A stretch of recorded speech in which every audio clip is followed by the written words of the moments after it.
his defenses shut down, and he emotionally dysregulates. If the condition, if the environment, the frustrating environment persists, the narcissist transitions to a primary psychopathic state. He becomes a psychopath. The borderline transitions to a secondary psychopathic state. So both the borderline and the narcissist, they have a low frustration threshold, low tolerance for frustration. And this leads the narcissist to desperate attempts to eliminate the source of frustration. In the case of the narcissist, frustration does breed aggression. But in healthy people, the aggression is intended to signal displeasure, discomfort, and modify the other party's behavior. When you're frustrated, and if you're mentally healthy, relatively speaking, your aggression would be intended to change the behavior of the person who is frustrating you, or to modify the environment in a way which would reduce frustration. It's not the case with the narcissist. The narcissist aggression is externalized. It's reckless. It often culminates in verbal or physical violence. And this is the process known as coercive snapshotting. The narcissist aggression is intended to try to force you to conform to his expectations of you, to try to force you to coalesce with, to merge with the internal object in his mind that represents you. He wants you, the narcissist wants you to stop existing outside his mind and to fuse symbiotically with the object in his mind that represents you. And this way, of course, to eliminate the frustration. And if you refuse to shut up, if you refuse to succumb, if you refuse to be submissive, if you refuse to be obedient, if you insist on your independence and personal autonomy and agency and self-efficacy, if you walk away, in any of these cases, the narcissist would try to act in a way that would either eradicate you, obliterate you, eliminate you, annihilate you, or coerce you into behaving the way he wants to. And this could culminate and escalate into physical violence, definitely. Narcissists perceive frustration as emanating from the inside. You remember that narcissists are incapable of perceiving external objects. They're incapable of conceptualizing the separateness and the externality of objects. So as far as the narcissist is concerned, you don't exist out there. There's no external object that is you.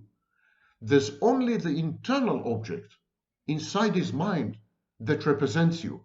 And he goes on interacting only with the internal object. So if you frustrate the narcissist, he doesn't perceive it as coming from the outside. He misperceives it as coming from the inside. And his aggression is actually an attempt to reduce dissonance and anxiety by somehow modifying you so that you again become a compliant internal object. It's an internal, inside job. It's nothing to do with the outside. Walking away won't do the trick, because narcissists interact exclusively with internal objects. They dehumanize you, and then they objectify you. You become a figment. You become an avatar, an introject in the narcissist's mind. So the narcissist can't just up and walk away. Say, you're frustrating me. I'm out of here. I don't want to be exposed to your frustration, so I'm out of here. He can't do that because he carries you in his mind, and you keep frustrating him from the inside.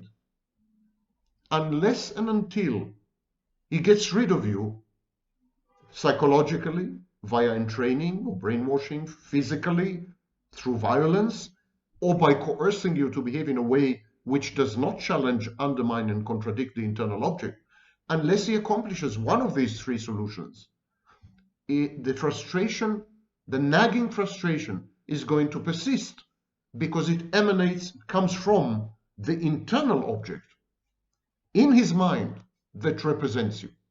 Your avatar is attacking him from the inside, like some kind of Trojan horse or fifth column. Now, I mentioned that the narcissist transitions to a borderline self-state under conditions of extreme duress, stress, and tension and anxiety. The borderline self-state is impulsive and destructive. That is the famous narcissistic rage attacks, the temper tantrums. They are actually a borderline self-state, not a narcissistic self-state. So more appropriately, it wouldn't be called narcissistic rage, but borderline rage or dysregulated rage. Coffee in the morning. The psychopathic cold state, which in the narcissist is a primary psychopathic self-state, the classic psychopath, is called premeditated, ruthless, callous, relentless, inhumanly disempathic, no empathy there. Both the borderline state and the psychopath, the primary psychopath self-state, are fantasy-oriented because narcissism is a fantasy defense gone haywire, gone awry. So everything is infused with fantasy. Even these self-states are fantastic, and they involve impaired reality testing. But the psychopathic self-state in the narcissist is truly terrifying. Think Chris Watts. It's a truly terrifying state. It's preceded by a covert state. So when the narcissist transitions under stress, under anxiety, as a result of frustration, mortification, extreme narcissistic injury, when he transitions to a borderline state and then from a borderline state to a psychopathic state, he goes through a covert phase. There's a covert phase, like a bridge between the borderline and the psychopathic state. And during the covert phase, he appears to be completely normal. He suddenly becomes totally normal. He doesn't rage, he's not angry, he seeks consensus, he compromises, he's caring, he may even be loving, he is perfect. He's a perfect ideal partner. He's a bit ponderous, a bit brooding, a bit spiteful, somewhat passive-aggressive. There are hints of sarcasm and bitterness. He's determined, but he is evasive.